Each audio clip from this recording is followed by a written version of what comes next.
No assistant ever lasted a week with the billionaire. Part 3. The Empire Will Tremble. Before we start, tell us in the comments from which city are you watching? And at the end, don't forget to rate the story from 0 to 10. Enjoy the story. Nora Hayes was having a serious conversation with her bathroom mirror. Okay, Nora, today you're elegant. Today you're sophisticated. Today you will not trip, spill anything, or call anyone by the wrong name. Today you're Nora 2.0. Premium version. No bugs. The mirror didn't answer, which she took as a good sign. She adjusted the navy blue silk dress that cost more than her old car. That 2008 model that sounded like a blender with pneumonia. Then she fixed the tiara. Margaret insisted she wear. Darling, vice presidents wear tiaras at galas. It's basically an unwritten federal law. Breathe. You've survived giving birth at 4 in the morning. You've survived that meeting where you called the CFO Lord of the Magical Spreadsheets. You've survived Stella Whitmore using stiletto heels as a psychological weapon. You can cross a ballroom. She stepped out of the bathroom and saw it. The rug. That same giant Persian rug at the Grand Hyatt entrance, glowing under crystal chandeliers like the villain of an elegant horror movie. Oh no, Nora whispered. You again. The rug didn't answer, but she swore it was mocking her. Listen here, rug. I know we have history. I know you took me down at the Christmas party in 2023. But today is different. I'm wearing low heels. Okay, medium, fine, high. But I practiced. I trained. I watched 3 YouTube tutorials. Benjamin appeared beside her, perfect in his black tux, trying not to laugh. Honey, are you okay? I'm negotiating with the rug. I noticed. He started it. Benjamin looked at the rug, then at Nora, then sighed, with that smile of a man who knew exactly who he'd married. Want me to ask them to remove it? No. Nora lifted her chin with improbable dignity. I won't let a piece of imported wool intimidate me. I'm a vice president. I lead people. I sign important documents. You're holding a glass of sparkling water like it's a shield. Nora looked at her hand. True. It's a defense strategy. Against the rug, exactly. Benjamin kissed her forehead. I love you in ways that defy logic and physics. Thanks, darling. Now let me go. I need to prove my worth as a functional human being. She took the first step. Perfect. Graceful. Controlled. See? She shouted to no one in particular. I can do it. I'm capable. Her heel caught on the rug's fringe. Everything slowed down. Nora felt gravity betray her once again. Her arms open like a desperate penguin trying to fly. The glass of sparkling water gained consciousness and decided to explore the world. No, no, no, no. Nora screamed in slow motion. I trained. I watched tutorials. I made a vow. The glass flew, in a perfect arc. Cinematic. Poetic, straight into the neckline of Catherine Marlowe, the communications director, wearing an expensive white crepe dress. The cold liquid ran down like the waterfall of destiny.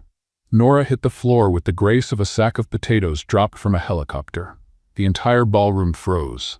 Catherine looked down, at her soaked dress, at Nora sprawled on the floor, at the ceiling. Nora, still on the ground, dress twisted, one shoe 3 meters away, and her dignity somewhere near New Jersey, did the only thing her panicking brain could manage. It was the rug. It attacked me. I have witnesses. Benjamin saw it. That rug has held a grudge against me since 2023. Absolute silence. Also, she added, still lying down, my formal apologies to your neckline. I didn't mean to, baptize it with Perrier. But on the bright side, sparkling water is great for the skin. I read that in a magazine. Or maybe, never mind. The point is, your neckline is now hydrated? Someone laughed. Then another. In 5 seconds, half the ballroom was laughing. Executives hiding their faces, investors crying with laughter, journalists filming everything. Catherine grabbed a napkin, dried her neckline, and looked at Nora with a mix of despair and admiration. Nora Hayes, you are a force of nature. Thank you, Nora said, still on the floor. I'll take that as a compliment, because I desperately need validation right now. Benjamin appeared holding her lost shoe, like a reversed prince. He was shaking from trying not to laugh. Love of my life, one question. Go ahead, I've already lost all dignity. How do you always manage to turn a gala entrance into a triumphant performance? Natural talent. Nora shouted, taking his hand to stand up. I didn't choose this life. This life chose me. Probably because the universe has a questionable sense of humor. Margaret appeared with 2 security guards carrying towels like a general leading a hostage rescue. Honey, are you all right? Physically? Yes. Emotionally? I'll need 3 years of therapy and an exorcism for that carpet. Margaret smiled. You brought life to this place. I brought chaos. Same thing, dear. Nora took a deep breath, fixed her dress, slipped her shoe back on, and waved to Catherine, who rolled her eyes but waved back. And that's when the entire ballroom fell silent. But it wasn't embarrassment. It was fear. The double mahogany doors opened like in an elegant suspense film. A man walked in. Tall, impeccably gray hair, charcoal suit that looked tailored by perfectionist hands, blue eyes that could freeze souls. He walked like someone who believed the world should kneel before him. Nora felt Benjamin tense. Margaret went pale. And Richard Hayes, always implacable, always in control, froze like a cracked statue. The man stopped at the center of the room, looked around with an expression that mixed superiority with something dark. He smiled. But it wasn't a smile. It was a threat wrapped in manners.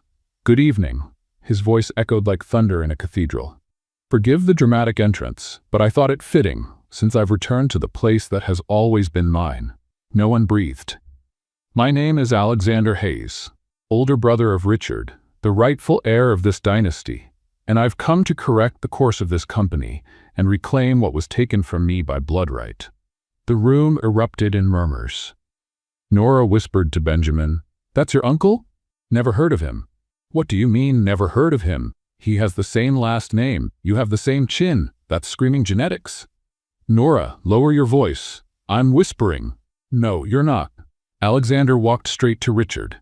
Stopped inches away. The two men stared at each other like titans about to collide. Brother, Alexander said with a cold smile. I missed you. Richard didn't answer. Alexander turned to Nora.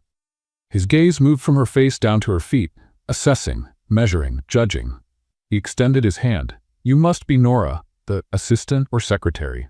The word hit like a slap. Nora shook his hand and felt ice. Literally, his hand was cold, firm, calculated. Vice President, actually, she said, smiling with all the fake elegance she could summon. Pleasure, Alexander. Benjamin told me so much about you. A bold lie. I'm sure he did. He released her hand and stepped back to the center of the room, taking the microphone. Ladies and gentlemen, shareholders, press, consider tonight the beginning of a new era. I'll be present at all strategic meetings.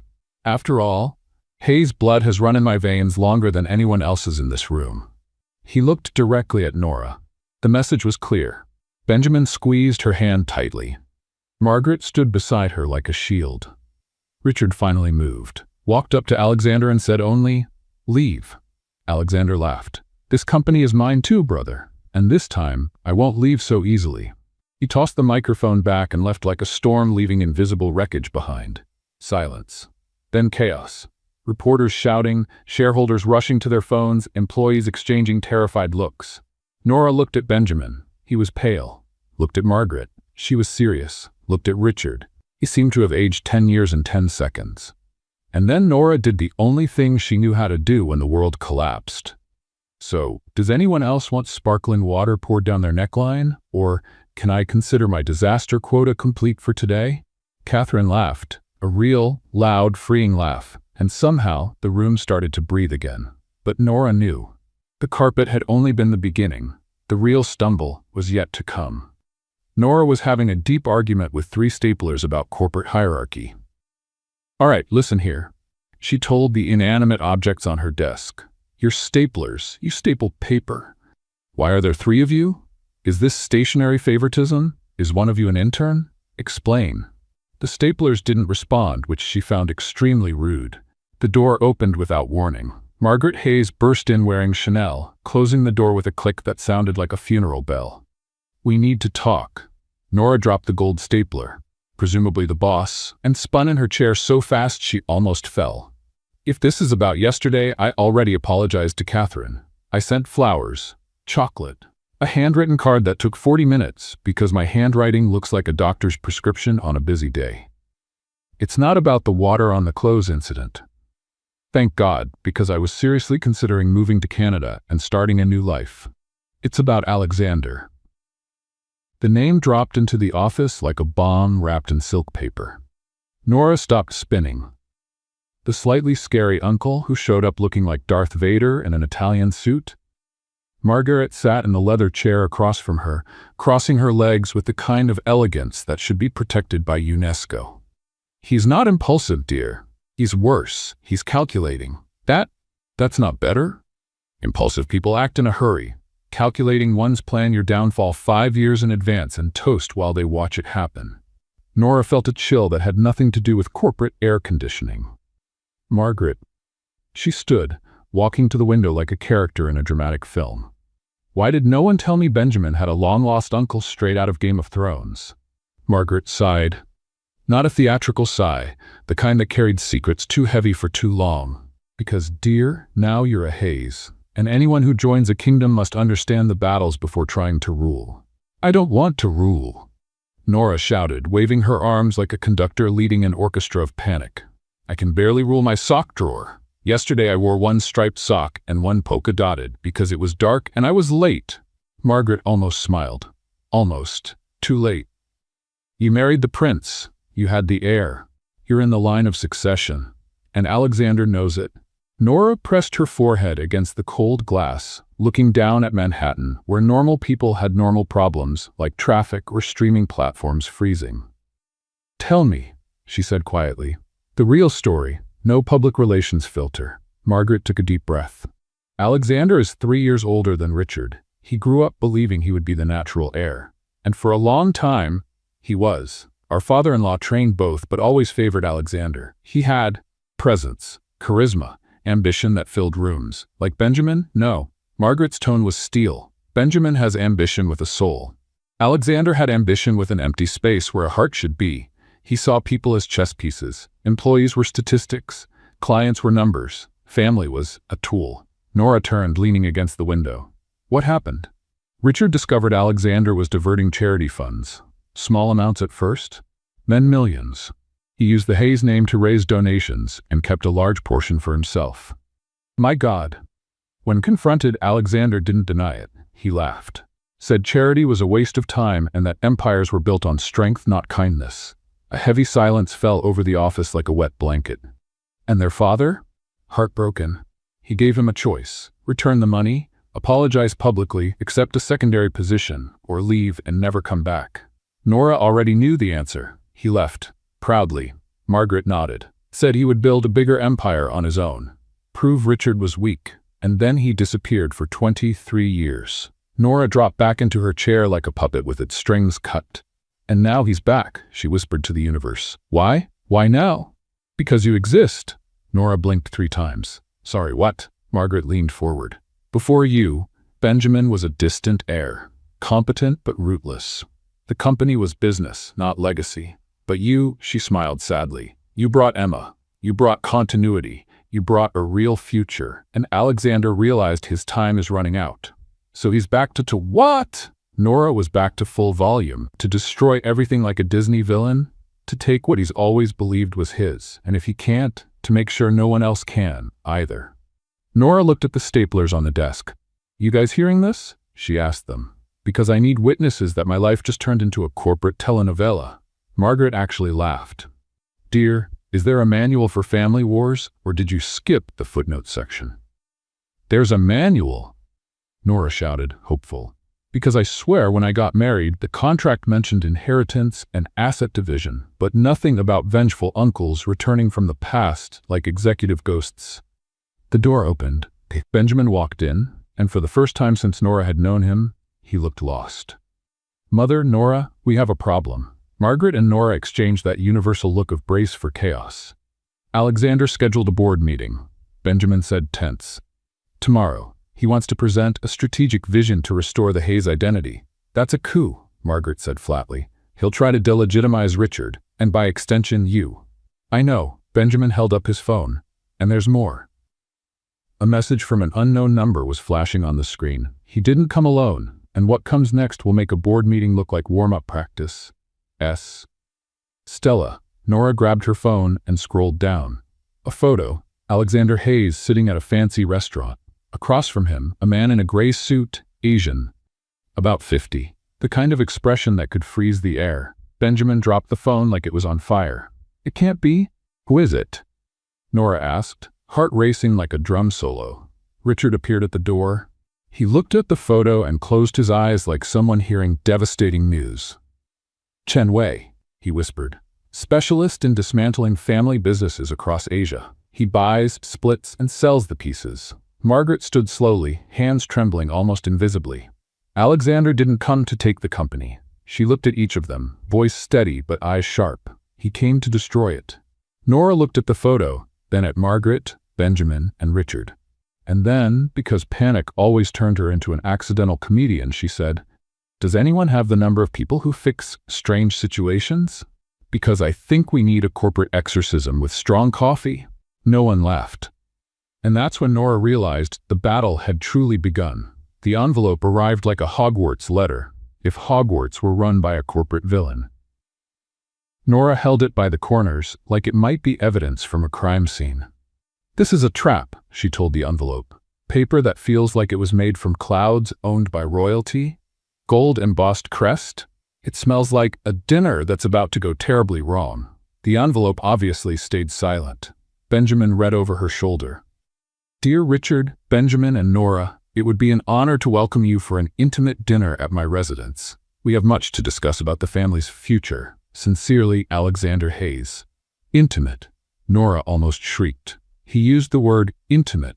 The last time someone invited me to something intimate, it was my Aunt Gertrude, and I got trapped in a 2-hour slideshow about antique spoons. "Honey, breathe. I am breathing." Breathing like someone about to have dinner with a villain who probably learned manners from a polite but sinister movie character. Margaret entered holding a cup of tea like a royal scepter. "You received the invitation. You got that haunted letter too?" "Dear, lower your voice. The neighbors will think we're being robbed." "We are. By a dangerous relative with flawless handwriting and suspicious intentions." Margaret sat with the kind of elegance that defied physics. "Nora, listen, royalty doesn't run. We enter smiling." "Margaret, with all due respect to your Royal War Survival Guide, I am not royalty. 3 months ago, I wore shoes with holes and called Benjamin Mr. Hayes because I thought he'd fire me for breathing too loud. And now you're vice president, mother of the heir, and Alexander's #1 target," Margaret replied. "He wants to evaluate you, personally." "Great. 5'5", 128 pounds, size 7 shoes. There, done. Can I skip the dinner now?" Benjamin held her shoulders. "Nora, we don't have to go. You do." Margaret cut in, sharp as a blade. "If you refuse, we'll look weak. He'll spread rumors that we're afraid." "I am afraid." He showed up like Sauron with an MBA. His eyes look like they can read your tax return and judge your life choices at the same time. Margaret almost smiled. "Dear, you've already faced Stella Whitmore using stiletto heels as psychological weapons. You survived a meeting where you confused quarterly report with quartet performance, and 3 departments formed a corporate choir. That doesn't make me less terrified." "My point," Margaret said, standing, "is that chaos is your weapon. Alexander expects a polished executive. Give him the full Nora Hayes experience." Benjamin kissed her forehead. "I'll be right beside you the whole time." Nora sighed in dramatic defeat. "Fine. But if the wine tastes weird, I'll fake an allergy and we'll run out like an action scene." Upper East Side. Historic building. Doorman in white gloves, straight out of a period film. Nora stepped out of the car wearing a black dress. Margaret's choice, elegance is not trying too hard. And medium heels. Nora's choice, I need to run if things go bad. In the elevator, she whispered to the mirror. "Okay, Nora, you can do this. It's just dinner, with a possible villain, in an apartment that probably has a secret room full of strategic plans. No pressure." The mirror didn't reply, but she swore it looked worried. The doors opened straight into the penthouse. Alexander appeared, wearing a gray cashmere sweater. Casual, calculated, dangerous. "Family," he said, smiling like a polite shark. "Welcome." Nora shook his hand, still as cold as ancient glacier ice. "Thanks for the invitation. Your house is beautiful, like scarily beautiful. The kind that makes you wonder if it's for an architecture magazine cover or a James Bond villain's hideout." Awkward silence. Then Alexander laughed. Impossible to tell if it was real. "I like you, Nora. Refreshing." "Thank you. I think I'll take it as a compliment because my self-esteem needs it." Long table. Silverware that looked like it had PhDs in intimidation. Nora leaned toward Benjamin and whispered, "Oh my God." Every fork here has an MBA. I am academically unprepared for this dinner. He bit his lip, trying not to laugh. Alexander poured red wine that was probably older than Nora. A toast.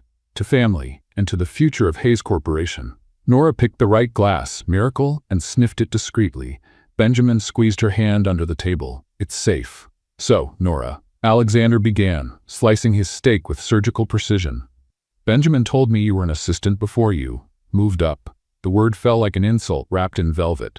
That's right. I started filing papers. Now I file bigger papers. Career growth. Margaret almost choked. Alexander tilted his head. Admirable modesty. Not modesty.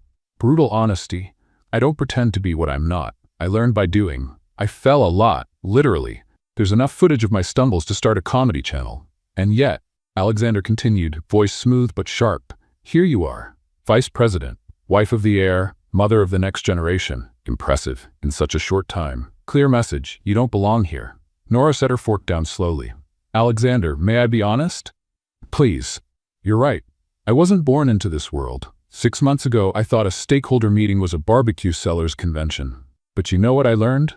An empire isn't built only on fancy last names. It's built on people. And people, she looked straight into his eyes, trust those who are real, not those who fake perfection. Absolute silence. Richard looked at Nora, new respect shining in his eyes. Alexander smiled. Dangerous. Well said. But let me be honest. He leaned forward. I'm not here to play. I came to take back what's mine. The seat that was always mine. And nothing, he looked at Richard, Benjamin, Nora, absolutely nothing will stop me. Richard calmly set his napkin on the table and stood. This conversation is over. It barely started, brother. Then Nora did something that surprised even herself. She took Richard's hand. Firm, protective. He looked at her, confused, moved, and for the first time in his life, he let someone protect him. Let's go, Nora said, standing up. Thank you for dinner, Alexander. It was enlightening. In the elevator, heavy silence, until Nora whispered, So, at least I used the right fork, right? Benjamin burst out laughing. Margaret too. Even Richard smiled, and Nora realized she had entered the war, but Alexander had just learned he'd underestimated the wrong enemy. Nora woke up to headlines screaming from her phone like a digital fire alarm. Lost Hayes heir returns to claim empire. Alexander Hayes, the erased brother. Billionaire drama. Who is the true heir? She showed the screen to her pillow. Oh, look at that, she said to the fluffy object. My life just became a soap opera. Got any advice? No? Great, because I don't know what to do either. The pillow wisely said nothing. Benjamin sat on the bed with his laptop, jaw tight, eyes locked like a chess player realizing his opponent was 10 moves ahead. Honey? Nora began, voice raspy with sleep. Please tell me this is a very good fake and we can go back to bed. The company's stock dropped 5% since last night. That is not a calming answer. Benjamin turned the laptop toward her. Bloomberg, Forbes, Wall Street Journal. CNBC even had an expert analyzing succession dynamics and family conglomerates. He leaked everything, Benjamin said, voice controlled but simmering underneath. Simultaneous interviews with 3 outlets. Painted himself as a wronged victim coming back to restore honor. But he diverted charity funds. Convenient detail to forget. Nora got out of bed like a warrior preparing for battle, or at least for very strong coffee. Okay, breathe, Nora. You've handled worse. She paused. Okay, maybe not this bad, but today is day 1. Her phone buzzed. Emergency meeting. Office. 7 a.m. Wear something that says I'm not panicking, but I will destroy whoever challenges me. Nora looked at the clock. 6:17. I have 43 minutes to look competent. She dashed to the closet like an Olympic athlete, tossed 4 blouses on the floor, tried on the blue blazer, took it off, put on the gray one, took it off, held up the beige blouse, staring at it like Hamlet with a skull. You, she said to the blouse, do you say I'm approachable or I gave up on life and now sell insurance? The blouse didn't answer. Benjamin appeared holding Emma, who was happily drooling on his shoulder. Anything will look perfect. Comforting lie, Nora shouted. I need to look like corporate Beyoncé. Wake up flawless, effortless, flawless. Emma squealed, suspiciously close to laughter. Even the baby is laughing. This is a family rebellion. Benjamin kissed her forehead. Navy blue, medium heels. You're a VP. You're a Hayes. and you're going to walk into that room and remind everyone why Alexander should be afraid of you." The office looked like a spy movie set. Employees whispering, groups in corners. Someone had printed a headline and taped it to the bulletin board.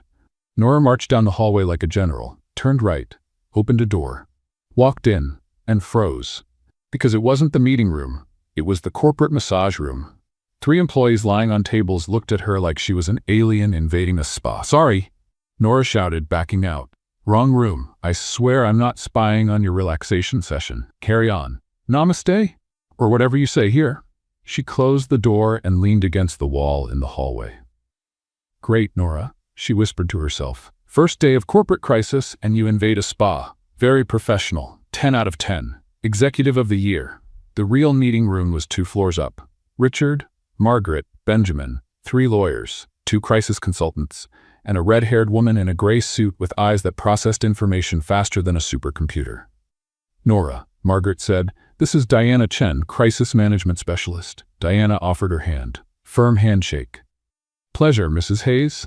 I've followed your career." "Impressive." "Thank you. I try.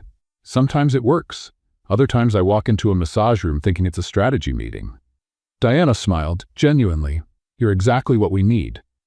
"Is that good or concerning?" Authenticity is rare during a crisis. Richard cleared his throat. He looked like he had aged 10 years in 12 hours. "Alexander has 3 funds backing him. They're offering to buy shares with a 20% premium over market value." The lawyer added, "He's trying to gain majority control. 35% forces an extraordinary shareholders meeting." Nora raised her hand like a student. "Sorry, but is that like a billionaire version of a condo meeting?" Benjamin tried not to laugh. "More or less. It's where shareholders vote on structural changes, including the CEO."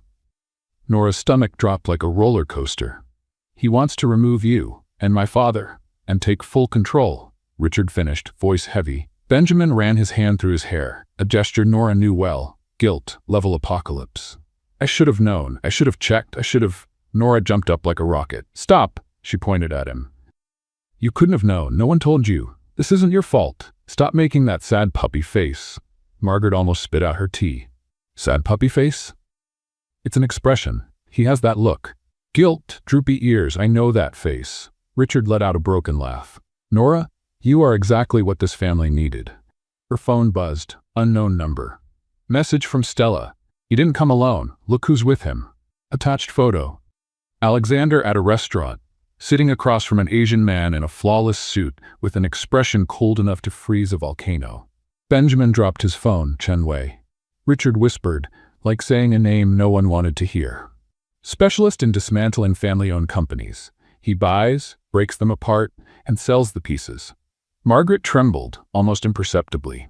Alexander didn't come to take over. He came to destroy. The door opened. The assistant looked pale. "Sorry to interrupt." Alexander scheduled a press conference. 2 o'clock. Grand Plaza. He's going to announce a new vision for Hayes Corporation. Heavy silence. Nora looked around. Everyone frozen. "So," she said, because panic turned her into a comedian, "is anyone else feeling like we're in an episode of Succession, just with fewer swear words and a higher chance of me fainting?" Richard laughed, short, real. Her phone buzzed again. New message. From Alexander.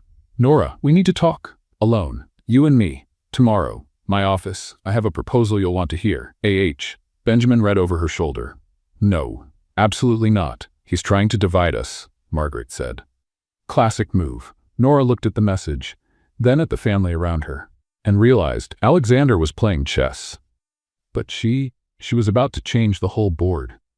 Nora was in Alexander Hayes's office, feeling like Little Red Riding Hood visiting the wolf's house. If the wolf wore Armani and had an MBA from Harvard. She looked at the leather chair she was about to sit in and whispered, "All right, chair. If you're one of those spy movie traps that drops people into secret holes, please warn me first. I have a baby at home and need to go back in one piece." The chair politely did not betray her, yet. Alexander walked in carrying 2 crystal glasses and a bottle of wine that probably cost more than a used car. "Nora, thank you for coming. I almost didn't. Benjamin nearly locked me at home. Margaret suggested hiring a professional escort, but then I thought, you know that saying, keep your friends close and your enemies closer? Sun Tzu. Exactly that guy.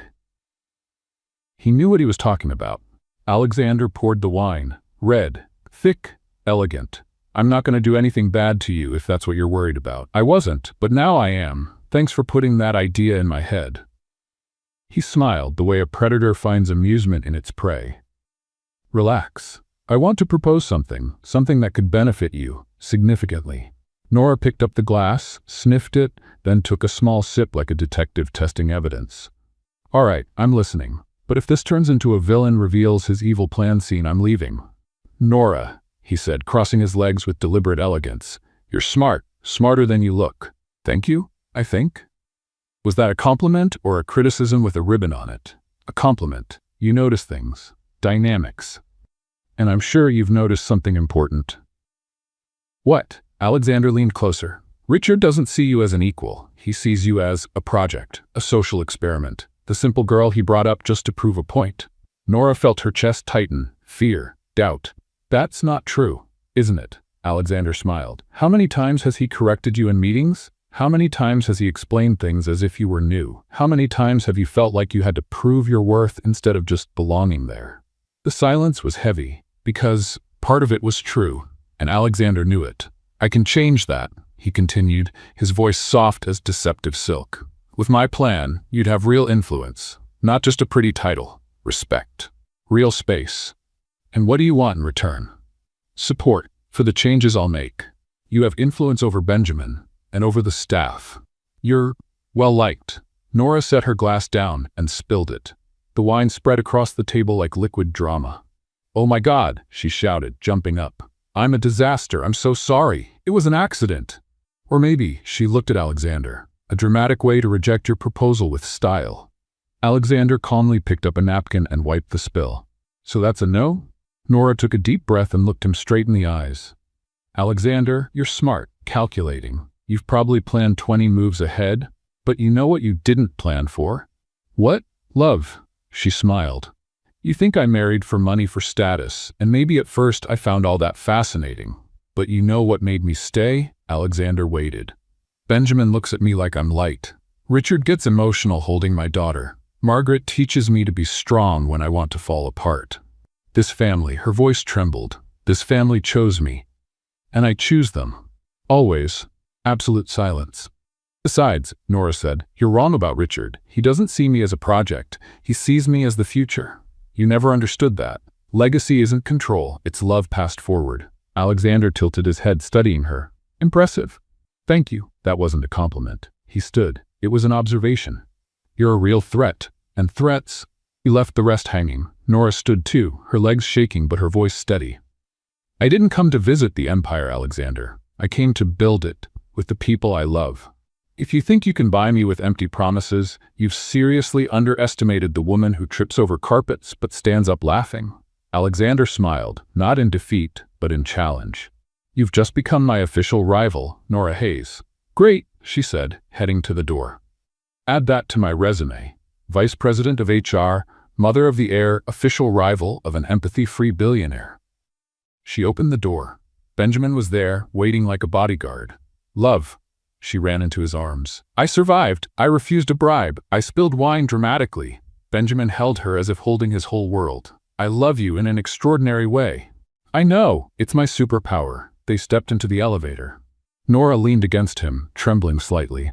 He tried to turn me against your family. I know. And he almost did. Because she looked at him, eyes full. I'm afraid. Of not being good enough. Of being a project. Benjamin cupped her face. You're everything. Not a project, not a draft. Everything. She kissed him. Deep. Real. And as the elevator doors opened, Nora realized Alexander had lost the psychological battle. But the war had only begun. Nora was having an existential crisis in the ladies' thing room on the 14th floor when she discovered that waterproof mascara was false advertising. Lies. She shouted at the mirror, scrubbing a face that looked like the tragic set of a soap opera between makeup and dignity. It says right here, waterproof. I look like an emotional raccoon. The mirror didn't answer, but she swears it was judging her. Listen here, mirror. She pointed at her smudged reflection. If you don't cooperate and help me look at least halfway human, I'll replace you with a tablet. I know where to buy one. Amazon Prime. 2-day delivery. The door opened. Margaret walked in like a general stepping onto the battlefield after an emotional war. She looked at Nora. At the sink filled with crumpled tissues. At the blazer on the floor like a dramatic white flag. So, having a moment? No. Nora lied, her voice 3 octaves higher. I'm great, just hydrating my face, with tears. Saw it on YouTube. Margaret crossed her arms. Nora Hayes, you just rejected manipulation from a dangerous billionaire. Why are you crying in secret? That question, gentle, direct, without judgment, broke the dam. Because I have no idea what I'm doing. Nora burst out, gesturing like a conductor leading the orchestra of chaos. I walked into a meeting today thinking it was about third-quarter budgeting, and it was about an international acquisition. I confused merger with burger and asked if we were serving lunch. 2 executives wrote it down as creative integration strategy. Margaret bit her lip, trying not to laugh. And then, Nora kept going, like a runaway train. I tried to present an organizational culture proposal, and the PowerPoint froze. So I improvised, spoke from the heart, used metaphors about the company being an ecosystem. It worked. Everyone applauded. But Alexander was there, in the back, smiling like a shark who just smelled opportunity. Breathe. I am breathing. Breathing like someone about to have an emotional meltdown in a corporate restroom while using paper towels as tissues because I forgot to buy real ones, because who has time when they're trying to save a family empire? Margaret took her by the shoulders. Thumb. Warm. Nora. Look at me. Nora looked. Red eyes, smeared mascara, hair that had given up trying to impress 3 hours ago. You think I've never cried in this bathroom? Nora blinked. You cried? 7 times. Margaret counted on her fingers. Once, when Richard almost lost the company in 2008. Twice, when Benjamin was hospitalized with pneumonia at age 5. 3 times when I found out I couldn't have more children. 4, when the media called me a brainless trophy wife, in a national article. Okay, got it. Nora interrupted, voice trembling. You're human too, exactly. Margaret grabbed a paper towel, dampened it, and gently wiped Nora's face with motherly care. Queens cry, dear, but they cry in private, and afterward, she smiled, they put on new lipstick and go back to battle. I don't have lipstick, it's in my bag, which I left in the meeting room, along with my dignity. Margaret opened her Hermes purse and pulled out a red lipstick. Perfect shade for you. I call it Elegant Revenge. Is that an actual lipstick name? No, but it should be. Nora let out a wet laugh. Applied the lipstick. Margaret, what if I can't do this? What if Alexander's right? What if I really don't belong in this world? Margaret held her face in both hands.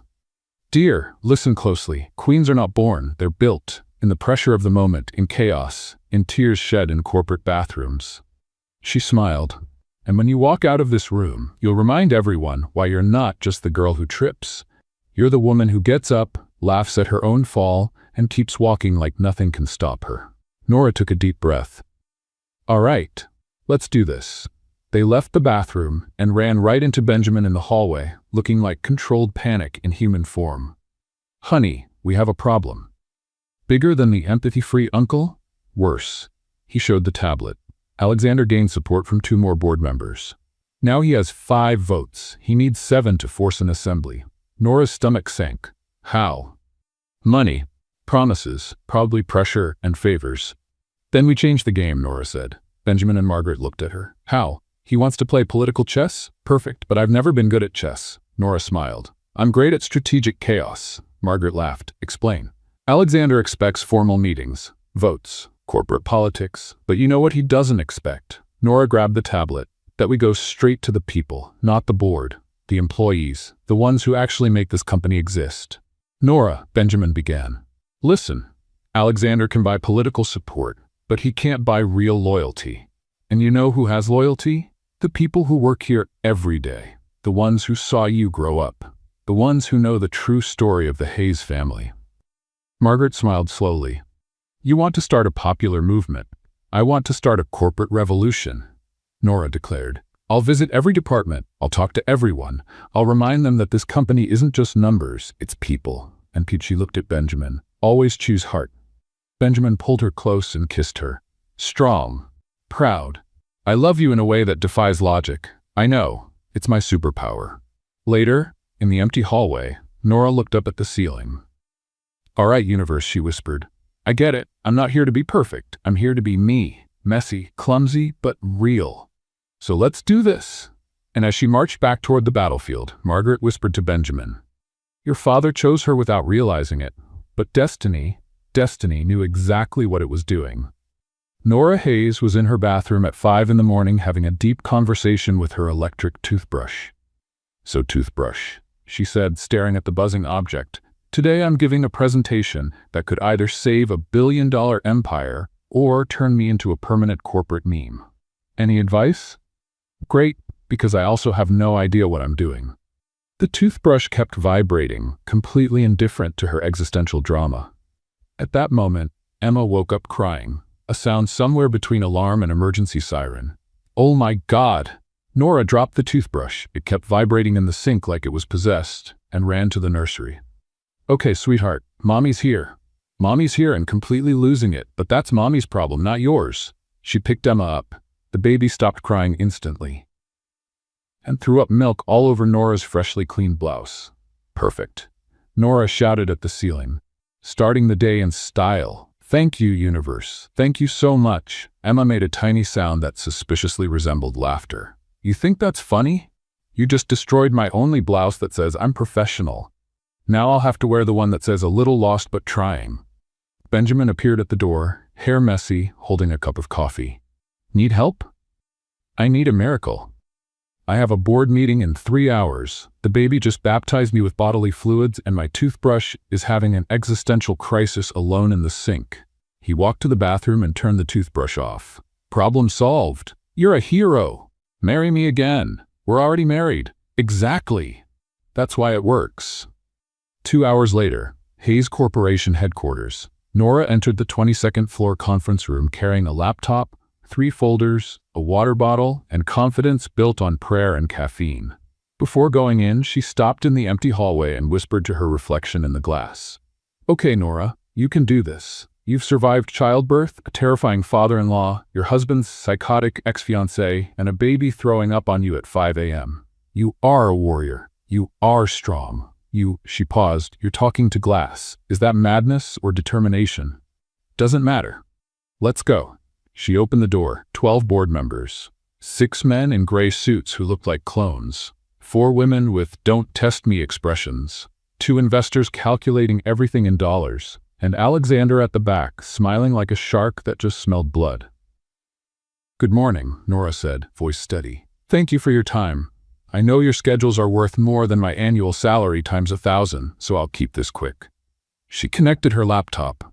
Instead of business charts, a photo appeared of her tripping over the carpet at the gala. The room froze. "That," Nora pointed, smiling, "is me.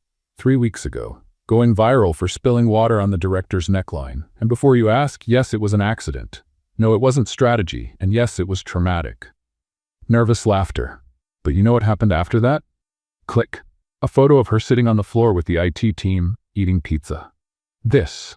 I sat with 17 nerds, lovingly, and asked what they thought about the company. Not the report, not the numbers. What they felt." Click. In the cafeteria with the cleaning staff. Click. In the parking lot, laughing with delivery riders. Click. Hugging the receptionist who had just returned from leave. 6 departments. 140 conversations. 7 kilos of pizza. 3 bathroom meltdowns. And I discovered something revolutionary. She leaned forward. A company isn't built by people in a boardroom deciding the future of those they've never met. It's built by people who wake up every day and choose to be here. One board member shifted in his chair, suddenly interested. "Alexander Hayes," Nora turned to him, "wants you to believe he's a savior. That he'll restore glory. But let me show you something he forgot to mention in all those interviews." Click. An old document appeared on the screen.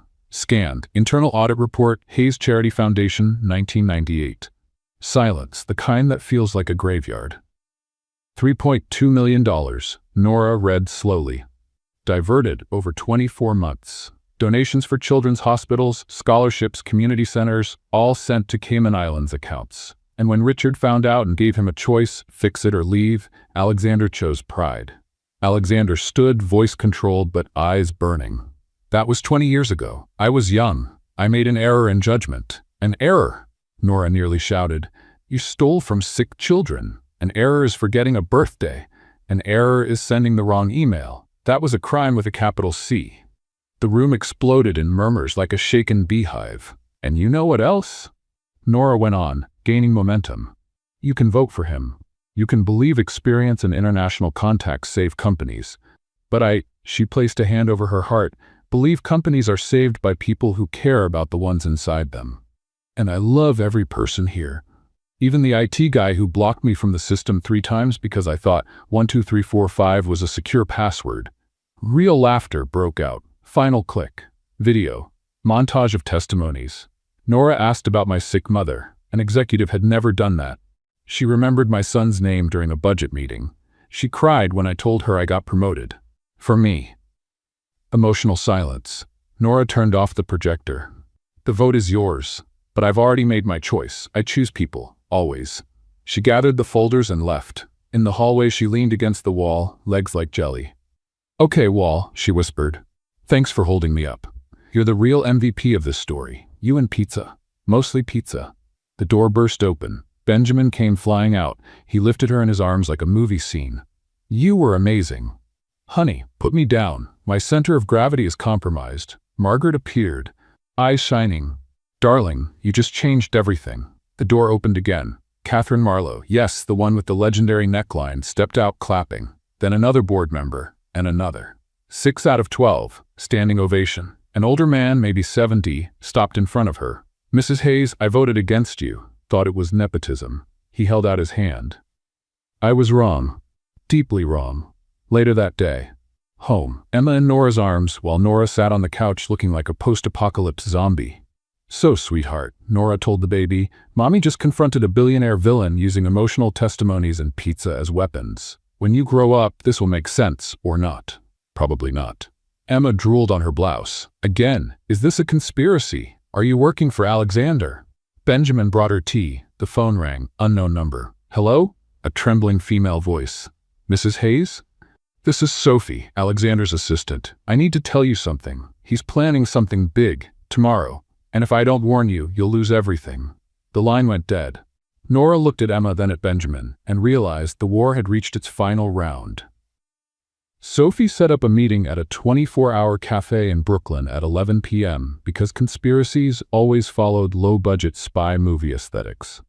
Nora was in the car, holding a walkie-talkie. Benjamin insisted she take for safety, though she had no idea how to turn it off. Okay, walkie-talkie, she said to the device. You look like a toy phone, but apparently you're serious business. So, if I press the wrong button and call the SWAT team, that's on you. The walkie crackled. Benjamin's voice. Honey, I can hear everything you're saying. What? I didn't press anything. You did, and there are 13 people on the frequency listening to you talk to an inanimate object. 13? Who are the other 10? Company security. They also heard you ask where to buy CEO power at a discount 5 minutes ago. Nora glared at the walkie like it had betrayed her. You're a snitch, a digital Judas. I trusted you. Nora. Benjamin was trying not to laugh. Turn off the red button. She did. Threw the walkie on the seat, looked at the driver through the mirror. You heard that? Yes, ma'am. Good. Witness. If I die of embarrassment tonight, sue the company for faulty equipment. Moonlight Cafe. Sophie sat in the darkest corner, shaking like a leaf. Nora took a seat. So, are you like the corporate version of Deep Throat? Sophie blinked. What? Sorry. Watched too many Nixon movies. You have information that will save me or destroy me?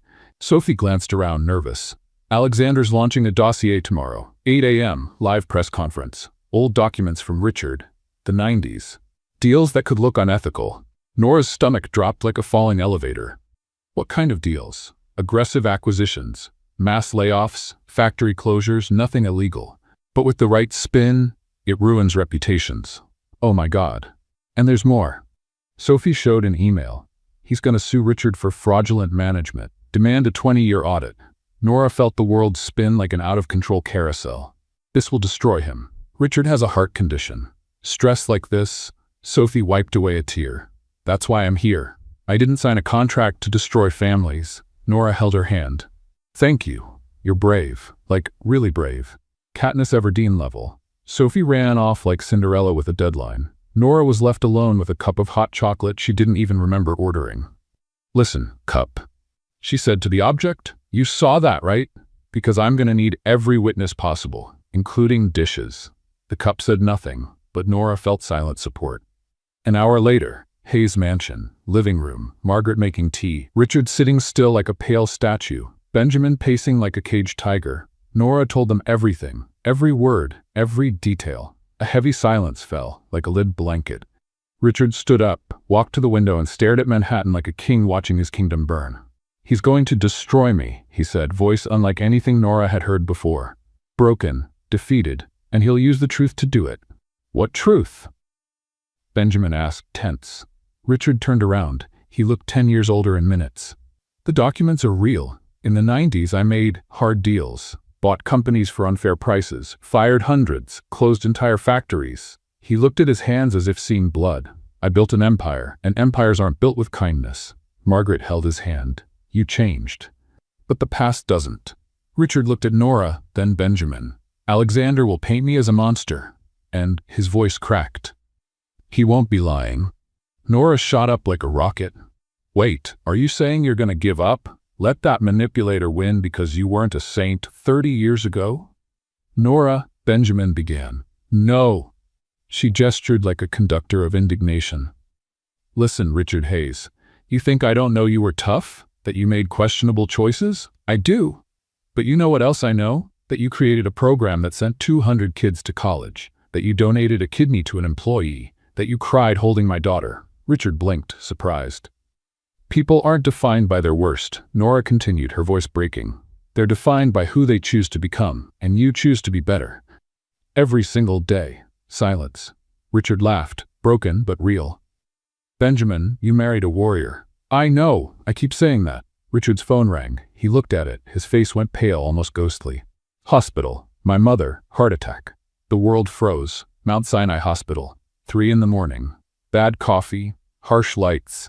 Eleanor Hayes in surgery. Richard in the waiting room, head in his hands. Emma was there too, asleep in her stroller, an angel oblivious to chaos. Nora rocked her nervously. "So, sweetie," she whispered. "Great-grandma's fighting for her life, the empire's falling apart, and Mommy doesn't know whether to cry, pray, or apply for a job at McDonald's. Quite the phase, huh?" Emma woke up and cried like an alarm. "Not now," Nora begged. "Please, Mommy is at her limit. Can I have a breakdown after you fall asleep?" Emma stopped, looked at her, and smiled, her first real smile. Nora melted like ice cream in July. You smiled. At the worst possible time. You really are my daughter." The door opened. A doctor walked in. "The Hayes family?" Everyone stood up. "Surgery went well. She's stable, but she needs complete rest. No stress. Her heart is fragile." Richard dropped into a chair like a puppet with cut strings. Nora looked down the empty hallway, then stepped out and leaned against the cold wall. "Okay, wall," she said, "thank you for existing, because I need literal and emotional support right now." She took a deep breath. "Alexander hit the heart of the family, literally, and tomorrow he'll hit again. But you know what?" She looked up at the ceiling. "He underestimated a woman who survived childbirth, an intimidating father-in-law, and a baby smiling in a hospital at dawn. He lost." She went back inside. "Benjamin, Margaret, we need a plan. Now." And while Richard slept in exhaustion and Emma drooled in her stroller, Nora Hayes began drafting a strategy that would change everything. The message arrived at 6 a.m, like a notification from an ex you swore you'd blocked. "I have what you need. Meeting, today. Just us. Cafe on Lexington, 10 a.m. S." Nora stared at the phone like it was a ticking bomb. "Okay, phone," she said to it. "Are you sure this isn't one of those movie traps where the heroine goes alone and wakes up tied to a chair? Because I don't trust mysterious texts at 6 a.m. The phone buzzed again. "I know you're talking to your phone. Stop. Come. Trust me, please." "She's spying on me?" Nora shouted, looking around the empty room. "Is there a camera here?" "Stella, if you put a camera in my room, I'll sue you for invasion of privacy and lack of common sense." Benjamin woke up, confused like a zombie. "Honey, are you okay?" "Stella texted me. She wants to meet, just the two of us." Like a Hunger Games scene, but with coffee and psychological betrayal risk. "You're not going." "I know I'm not. Obviously I'm not. She paused. "Wait," she said, "please." Stella Whitmore doesn't say please. She says do it or suffer elegant consequences. Benjamin sat up in bed. Nora, she could be working with Alexander or against him. Nora bit her lip. She sent me that photo at the restaurant. She warned me about Chen Wei. If she wanted to destroy me, why warn me? Because it's manipulation? Or? Nora looked out the window, where Manhattan was waking up like a giant made of concrete because she's been hurt by this world too, and wants revenge in her own way. Silence. I'm going, Nora decided. Then I'm going with you. No, she asked for just us. If you show up, she'll vanish, and we'll lose our chance. Benjamin held her face. If anything happens, you'll rescue me like a modern fairy tale prince. I know. She kissed him. Do you trust me? Always. But I'm putting a tracker in your shoe. Is that romantic or paranoid? Both. Lexington Cafe. 10 o'clock. The smell of strong coffee and secrets. Nora walked in wearing the blazer Margaret had chosen. Modern armor, deer, and heels she swore she wouldn't trip in. Stella sat in the corner, wearing a beige trench coat like a sophisticated spy, her hair up, no heavy makeup. She looked human.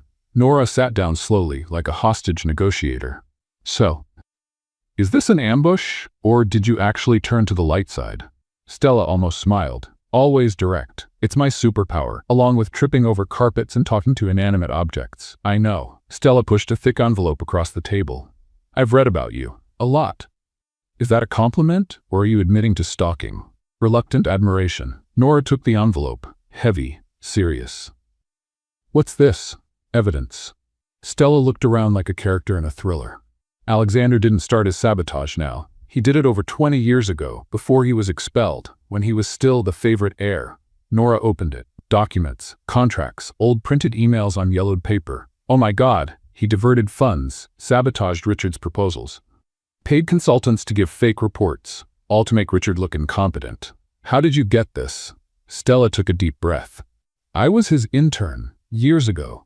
Before I worked at Hayes Corporation, he taught me everything. Manipulation, strategy, how to destroy people with a smile. And when he was thrown out, I kept it all, as insurance. Nora looked at the woman across from her, really looked. You're helping me because you want revenge on him? No. Stella met her eyes, vulnerable for the first time, because you showed me there's another way, and I'm tired of being the villain. Emotional silence fell like soft snow.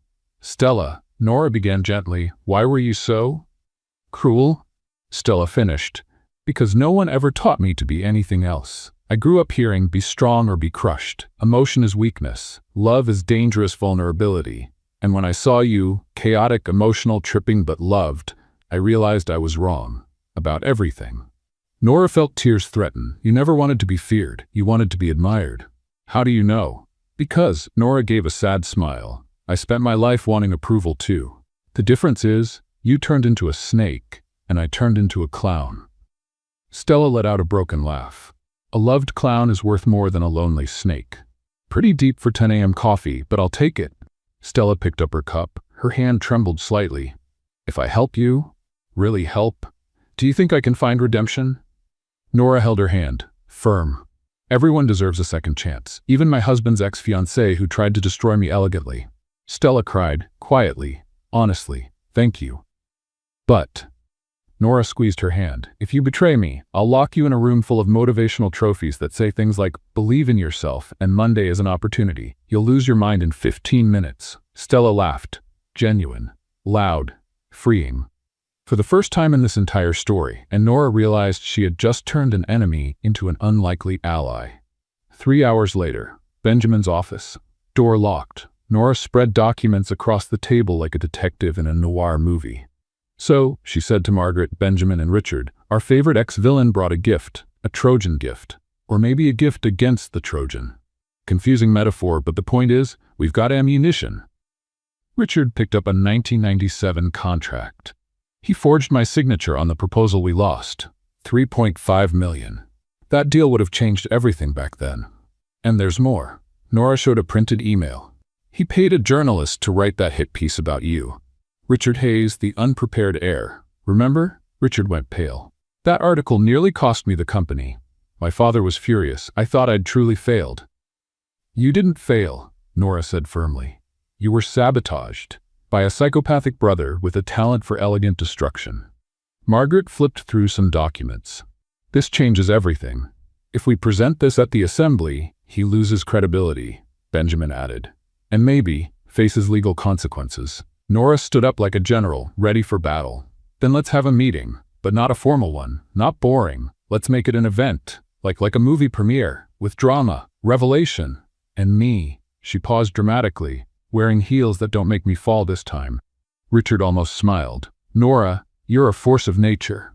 Thank you. I'm taking that as a compliment because my self-esteem needs it. The door slammed. Everyone froze. Stella walked in, hesitant, like a wild animal testing safe ground. Margaret tensed. Richard too. Benjamin placed a protective hand on Nora's shoulder. It's okay, Nora said. She's on our side. Like 60%, maybe 70%. Still calibrating loyalty. Stella looked at Richard. Mr. Hayes, I helped him sabotage you, and now I want to make it right. The silence was thick. Richard studied her. Long, calculated. Why? Because I realized living in fear is worse than living with remorse. Richard reached out his hand. Welcome to the resistance. Stella shook it, trembling, relieved. Nora clapped like an enthusiastic audience. Yes, cinematic moment. Does anyone have a camera? We need to record this redemption in real time. Margaret rolled her eyes but smiled. Then Nora did something no one expected. She hugged Stella. Thank you. Really? You didn't have to do this. Stella hugged back, awkwardly, like she had forgotten how. Teach me, she whispered. What? How to be less of a snake. More of a, I don't know, a normal person who doesn't scare children? Nora laughed. Lesson 1. Cat. Be a cat. A cat that thinks it's in charge but really just wants attention and snacks. Does that make sense? In my head, yes. Night. Nora's house, living room. Stella sat on the couch like an alien visiting a new planet. Nora brought tea. All right, she said, quick class on how to be a functional human. First, smile without looking like you're plotting something evil. Stella tried. Looked like a Disney villain. No, fewer teeth, more warmth, like when you see a puppy. Second try. Better. That's it. Progress. Now say something nice without sounding threatening. Your hair looks nice? Still sounds like a threat, but we'll work on it. Emma started crying on the baby monitor. Nora stood up. I'll be right back. If you want to leave, the door's open. But if you stay, there are cookies in the kitchen. When she returned with Emma in her arms, Stella was still there, eating a cookie, looking like a child discovering flavor for the first time. Did you make these? No. Bought them. My cooking skills kill plants. Stella laughed again, naturally this time. Emma looked at her and smiled. Even the baby approves of you, Nora said. That's a divine sign of redemption. Stella held Emma's tiny finger. I never had this. Family. Warmth. Laughter without cruelty. Now you do, Nora said. Welcome to the organized chaos that is this house. And that night, while Stella learned that vulnerability wasn't weakness, Nora realized something. Sometimes, the best allies come from the most unexpected places. Stella's phone buzzed. She looked at it and went pale. He knows. Alexander found out, and he called a board meeting. Tomorrow, he's going to strike back. Nora looked at Stella, then at the paper spread across the table. Then we'll be ready. The boardroom looked like a courtroom in one of those movies where someone definitely ends up crying at the end. Nora was in the ladies' room on the 18th floor having a pre-war meltdown with her own reflection. All right, mirror, she said, adjusting her blazer for the 10th time. Today is the day, like the day of days. Gladiator entering the arena, Katniss in the Hunger Games, Harry Potter facing Voldemort, but with PowerPoint. The mirror didn't reply, but she swears it looked concerned. I know what you're thinking, she's gonna trip. And you're right to think that. My record is terrible. But today, she pointed at the mirror with determination. Today I walk like a CEO, like a queen, like someone who does not spill water on anyone's chest. She took a deep breath, grabbed the folder of documents, and dropped it on the floor. Seriously, she yelled at the universe. Already? I haven't even started and I'm showing off my lack of coordination? She gathered the papers, organized them, breathed again. Okay, let's go. You've got this. Just walk in, show the evidence, and watch the billionaire villain lose everything. No pressure at all. She stepped out of the bathroom and almost ran into Margaret, waiting like a general before battle. Ready? No. Nora replied, her voice 3 octaves higher. But when am I ever really ready for anything? Never. So technically, I'm just as prepared as usual. Margaret smiled and adjusted her collar. You're going to be perfect. A comforting lie, but I'll take it. Boardroom. A massive mahogany table, leather chairs that looked like they had PhDs in intimidation. 12 board members already seated. Alexander in the center, like a king waiting for his coronation. Richard and Benjamin on one side. Stella in the corner, pale but composed. Nora walked in carrying a folder and confidence built on prayer and 3 double espressos. Alexander saw her and smiled, a predator spotting prey. Nora, what a surprise to see you here. I thought board meetings were above your level. Awkward silence. Nora placed the folder on the table with dramatic force. The pen rolled, fell to the floor. Absolute silence. She picked it up, set it back down, and looked straight at Alexander. Yes, that was on purpose. Dramatic effect. Very cinematic. You didn't notice because I'm subtle. Benjamin bit his lip, trying not to laugh. Thomas Brennan, the board chairman, a 70-year-old man with eyebrows that seemed to have a life of their own, cleared his throat. Let's begin.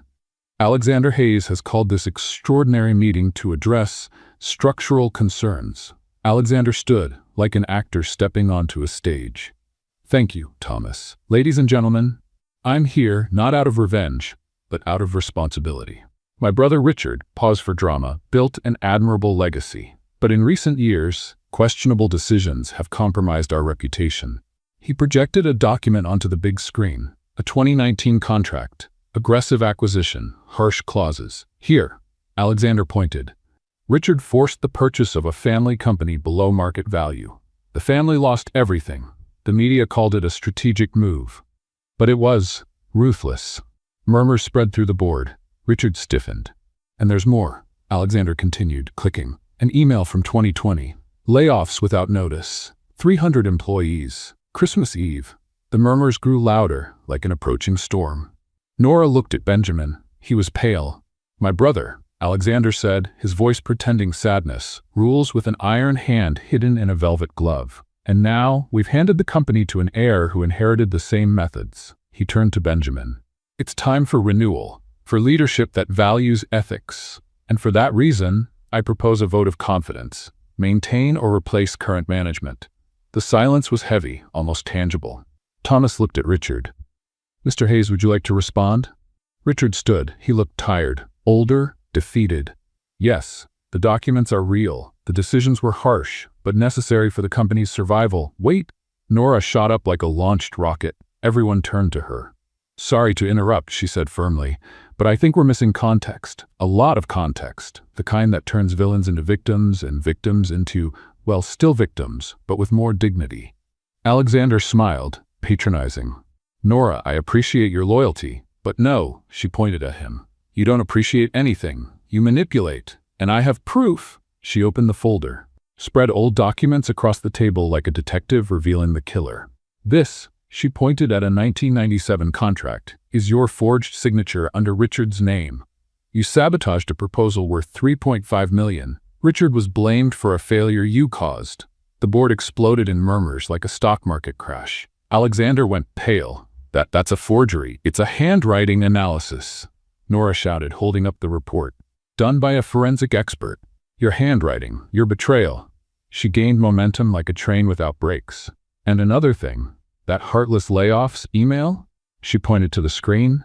The full context shows Richard offered 6 months of pay, job relocation, and psychological support, something no company was doing in 2020. She clicked on her laptop. The full email appeared. Board members read it, expressions changing like falling dominoes. And that ruthless acquisition? Nora was now a lioness defending her territory. That family sold because they were going bankrupt. Richard offered a fair price and kept every job. The article calling him ruthless, written by a journalist paid by guess who? She looked at Alexander. You. $1,000. Track transfer. It's all here. She threw the bank statement on the table. Complete silence. Alexander froze like a statue cracking from the inside. You can't prove. I just did. Nora laughed, like a heroine at the climax of an action movie. And you know what's funny?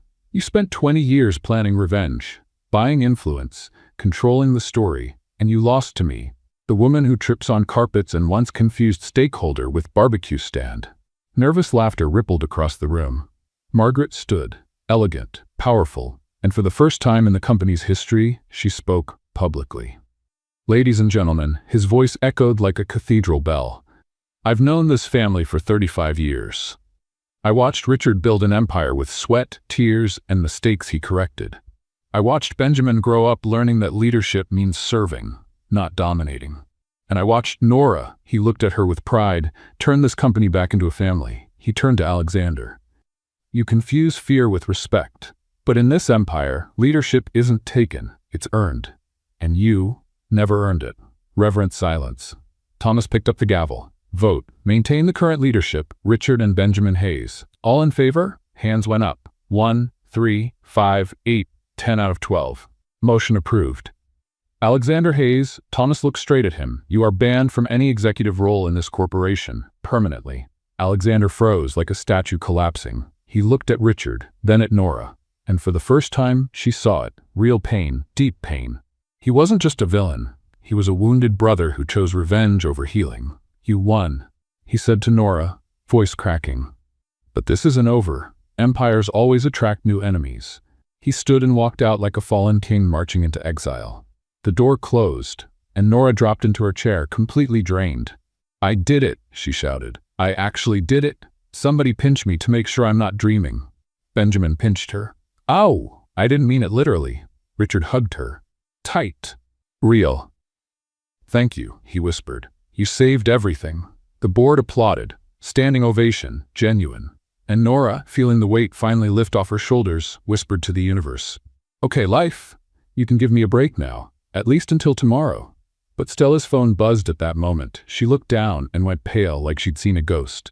Nora, he just sent a message from an international number, and it says, she took everything from me. Now she'll know what it feels like to lose everything too. The threatening message still glowed on Stella's phone screen, like sinister neon when the boardroom door opened. Alexander Hayes walked out like a dethroned king heading into exile. Back straight, chin high, but eyes heavy with defeat. No Italian suit could hide. Nora stood in the hallway waiting for the elevator, talking to a decorative plant. So, Fern, she said to the pot. You saw everything, right?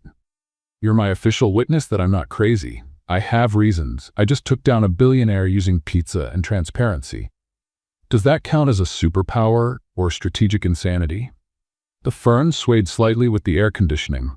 You agree? I knew plants understood me. Alexander stopped 3 feet away from her. A heavy silence fell like an old velvet curtain.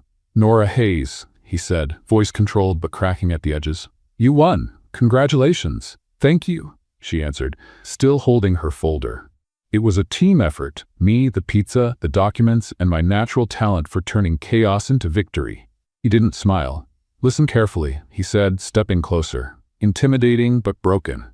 You won this battle, in this room, with these people. But empires always attract new wars. And the next one, he looked straight into her eyes, you might not be so lucky. Nora felt a chill down her spine but kept her posture. It wasn't luck, it was love. Something you'll never understand. Alexander looked at her like he was seeing the ghost of the man he could have been. You remind me of someone I could have been, if I'd chosen differently. You still can, Nora said softly. It's not too late to be a better person. He laughed, bitter, broken. Too late, Mrs. Hayes. Far too late. He stepped into the elevator. The doors closed, and he disappeared like a villain leaving the stage but not the story. Nora turned to the fern. Did you see that? He made a dramatic exit, with a cryptic line and everything. Does that mean he's coming back for a sequel, or is that just bruised ego? The plant didn't respond. Great. Now even you abandoned me. The boardroom door opened again. Benjamin came out, a storm of emotions. He saw Nora, ran, lifted her off the floor and spun her around. Honey, you're going to drop me. She laughed. My center of gravity is already questionable. You'll turn me into a viral video of a flying wife. He set her down but held her face in both hands. You are amazing, like supernaturally amazing. I know, it's my superpower, along with tripping and talking to plants. I love you in a way poets can't even describe. Is that a declaration, or do you have a fever? He kissed her, right there, in the hallway, in front of executives leaving the meeting, who stopped and applauded. Nora turned bright red like a ripe tomato. People, she shouted at the accidental audience. This is a private moment. Don't you all have reports to write? More applause. Catherine Marlowe, yes, the one with the legendary neckline, stopped in front of her. Nora Hayes, you are a living legend, and I officially forgive you for the sparkling water incident. Thank you. Nora almost cried. This means more than you can imagine. Like, so much more. I lose sleep over this. Margaret came out of the room holding a navy blue velvet box. Darling, she said, her voice trembling, this belonged to my grandmother, then to my mother, and now it belongs to you. She opened it. A perfect pearl necklace. 3 strands, elegant, timeless. Nora looked at it as if she were staring at a national treasure. Margaret, I can't. I'll lose this. Or drop it. Or wear it to the wrong occasion, like a Sunday barbecue. You'll wear it with pride, because you deserve it. Margaret placed it around her neck, clasped it, and hugged her.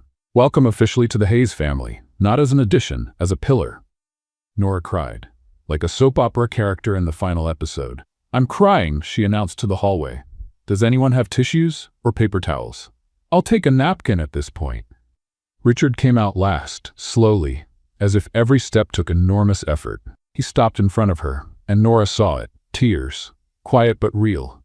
Nora, his voice broke. You saved more than a company. You saved my honor, my legacy. And he wiped a tear, reminded me why I built all this. She jumped to hug him, and hit, hard, the glass trophy he was holding from the meeting. The trophy flew, in cinematic slow motion, spinning, shining. Nora shouted, trying to catch it. Benjamin dove like a goalkeeper. Margaret moved like a ninja. The trophy landed safely in Richard's hands, by miracle, by luck, by divine intervention. Silence. Everyone exhaled in relief. That, Nora said, hands on her knees like an exhausted marathon runner, was almost a trophy-related disaster. I almost killed my father-in-law with a hug. That would have made a very strange headline. Richard laughed, loud, genuine, freeing. Nora Hayes, you brought chaos, but you also brought life. I'm a full package. Chaos, life, clumsiness, and inappropriate comments. They went down to the ground floor, and when the elevator doors opened, the hallway was full of employees on both sides, like a path of honor. And as Nora walked through, applause. It started with 3 people, then 10, then the entire floor. Clapping, smiling, some crying. Nora stopped in the middle of the corridor, completely lost. Everyone, why are you clapping? I just did what was right, and ate way too much pizza in the process. A young intern, no more than 22, stepped forward shyly. Mrs. Hayes, you remembered my sister's name when she was in treatment. You sent flowers. You called to ask how she was. No executive has ever done that. A girl from IT with pink hair stepped up. You called me the queen of codes when I fixed a critical bug. I printed it and put it on my fridge. A janitor around 50 waved. You said good morning every day for 3 months. I was invisible here for 15 years. Nora felt her chest tighten, her heart growing 3 sizes. Everyone, I was just me. You know, the messy, weird version of me. And that's why, Benjamin said, pulling her into a hug, you changed everything. Night. Home. Emma asleep. Nora on the couch, still wearing the pearls. She looked at the necklace and whispered, "Okay, pearls," she said to the precious objects. "You're a responsibility now. Like, a huge responsibility. If I lose you, I'll become a family legend for all the wrong reasons." Benjamin brought her tea. "Are you talking to jewelry now?" "I talk to everything. It's my cheap therapy." He sat beside her and pulled her into his arms. "Do you realize what you did today? Almost committed accidental homicide with a trophy? You saved an empire, restored honor, and showed that leadership isn't power, it's humanity." Nora leaned against him. "But Alexander is right. Empires attract wars, and her voice wavered. "I'm scared I won't be strong enough for the next one." "You won't be alone." Benjamin kissed her head. "Never again." Her phone vibrated. "International number. Short message. Your name has reached the right ears. And now, the wrong eyes are watching. Be careful, Mrs. Hayes. The game has just begun. VK." Nora showed it to Benjamin. He went pale. And they both realized they had won the battle, but the war had only begun. The threatening message still glowed on the screen when Emma woke up crying at 3 a.m. like a biological fire alarm. Nora was in her room having a philosophical conversation with the baby bottle. "Okay, bottle," she whispered, rocking it. "You and I need to talk. Why do babies wake up exactly when parents are processing threats from international villains? Is this a universal conspiracy or just terrible cosmic timing?" The bottle, wisely, didn't answer. Great. Another object abandoning me. Even the bottle has emotional limits. She picked up Emma. The baby stopped crying instantly and threw up milk all over Nora's new blouse. Perfect, she whispered loudly. Because I really needed a reminder that even after saving empires, I'm still a hostage to a 3-kilo creature who uses bodily fluids as a form of communication. Emma let out a little squeal that sounded suspiciously like laughter. You think that's funny? This is mutiny, a family rebellion. I'm going to love you unconditionally because you're too adorable to be mad at. Benjamin appeared at the door, his hair messy, like a coffee commercial model trying to wake up. Honey, are you all right? I'm having an existential crisis with a baby bottle while our daughter uses my blouse as a target. So technically, I'm great. He took Emma, sat in the rocking chair, and looked at Nora like a prince seeing his exhausted warrior princess. You know what I was thinking? That you married a crazy woman who talks to inanimate objects? That you're a mother, a wife, a vice president, a savior of empires, and you still find time to make jokes at 3 in the morning. Natural talent. I didn't choose this life. This life chose me. Probably because the universe has a questionable sense of humor. Emma yawned, closed her tiny eyes, fell asleep like an innocent angel who hadn't just sabotaged a clean blouse.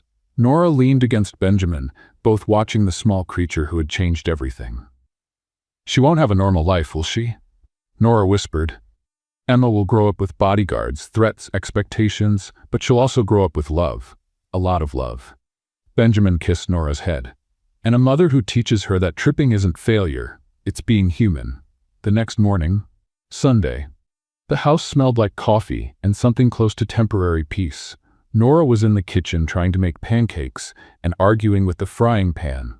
Listen, frying pan, she said to the utensil, you have one job. Literally one, to cook things without sticking. Why are you betraying me? What did I ever do to deserve this culinary rebellion? The batter stuck again. This is personal, she yelled. You're doing this on purpose? I bet you work for Alexander. The doorbell rang. Nora looked at the clock. 9 in the morning, Sunday. Who dares to ring a doorbell at 9 on a Sunday? She said to the air. That's a crime against humanity, or at least against people who need sleep. She opened the door. Richard Hayes was standing there, no suit, wearing a gray sweater and jeans. Nora blinked 3 times like a computer rebooting. Richard, you're wearing jeans? Is this the apocalypse? End of days? Should I start stocking up on food? He laughed. Genuinely. May I come in? Of course. Sorry, come in. Just ignore the smell of burnt pancakes and my questionable sanity. Richard stepped in, looking around the house as if he were visiting a museum. Benjamin appeared, holding Emma. Dad? You're wearing jeans? Are both of you going to comment on my clothes? Yes, Nora and Benjamin said together. Because this is a historic event. Margaret appeared behind him, smiling like someone who'd just won a decades-long argument. I told him he needed to experience comfort. It took 35 years, but I did it. Richard sat on the couch like a man rediscovering furniture. May I hold her? Benjamin handed him Emma, and something happened. Richard Hayes, relentless billionaire, feared CEO, the man who built an empire with Titan-level determination, looked at his 3-month-old granddaughter and cried. Not quiet tears, real ones, raw, freeing. She has your eyes, Benjamin, he said, his voice trembling, and Nora's smile, and he wiped a tear, and a chance to have a childhood I never gave you. Nora felt heart tighten like an emotional sponge. Emma chose that dramatic moment to do something epic. She spit up milk directly on Richard's Armani shirt. Yes, he brought an elegant backup. Funeral-level silence. Richard looked at the stain, then at Emma, then back at the stain. And Nora, because panic always turned her into an involuntary comedian, declared the baby's first official victory. She just marked her territory on Italian fabric. That's an adorable declaration of war. Richard laughed, loudly. Truly, she's definitely your daughter, Nora. I know. Chaos runs in our veins. It's genetic now. Margaret sat beside him, gently wiping the stain with a napkin. A new era has begun, she said, looking at the gathered family. A Hayes empire built on love. Finally, Benjamin took Emma back and stood up as if about to make a speech. By the way, I have an announcement. Everyone looked at him. That company culture program Nora created, I want to rename it. Officially, A dramatic pause. The Emma Hayes Project, the future of an empire built with heart. Nora felt tears, many, many tears. Love, you can't do that. I'll cry, and I'm out of tissues, and wearing a baby vomit shirt. I'm not emotionally ready. Too late, he smiled. The board already approved it, unanimously. Richard stood up, took Nora's hand. You didn't join this family by asking for permission. You came in and changed everything, and now, his voice broke. Now your name will be on every initiative that puts people first, forever. Nora hugged him tightly, soaking his already tear-stained shirt. Thank you for accepting me, for believing in me, for letting a little chaos into your elegant empire. Chaos, Richard said, was exactly what we needed. Evening. Nora alone on the balcony, watching Manhattan wake up like a giant made of concrete and dreams. She held her coffee cup and whispered to the city, "So New York, look where I ended up. From assistant tripping over carpets to vice president with a project named after me. If this is a dream, nobody wake me up." The city didn't answer, but she swears she felt its energy cheering for her. Benjamin hugged her from behind. "What are you thinking about?" "That I'll never have a normal life." She turned to face him. "There will always be threats, always battles, always someone trying to take us down. And she smiled through her tears. "I choose this. I choose you. Emma, this beautiful messy family. I choose a worthy fight. Because love is worth every battle." He kissed her like a renewed promise. And Nora looked at Manhattan one last time, whispering to the city, to destiny, to the invisible dragons waiting on the horizon. "Let them come. I'm ready." Office in Shanghai. Tinted glass, view of the Huangpu River. A man in a black suit answered the phone. Smooth voice, dangerous tone. "Alexander. It's been a while." The voice on the other end broken. "She took everything from me. Everything." The man smiled, a shark smile sensing blood. "Perfect. Then she'll know exactly what it feels like to lose everything too." Pause. "Get ready, Mrs. Hayes. The game has only just begun, and he looked at her photo on the screen. "I never lose." He hung up. And somewhere Nora Hayes, holding her daughter, kissing her husband, guarding an empire, had no idea that her greatest enemy was still to come. And you, what did you think? What did you think of Nora's transformation from clumsy assistant to vice president who saved an entire empire? Tell us in the comments. We want to know, what was your favorite moment? Did you laugh? Cry? Both at the same time? What did you think of Stella's redemption? And Richard in jeans, huh? On a scale from 0 to 10, what score would you give this story? Don't forget, subscribe to the channel. Turn on the notification bell to get more emotional stories like this. Leave a comment about what you expect from part 4. Spoiler, Alexander didn't give up, and the new villain is much more dangerous. See you in the next saga. No assistant lasted a week with the billionaire when the past comes to collect. Until then,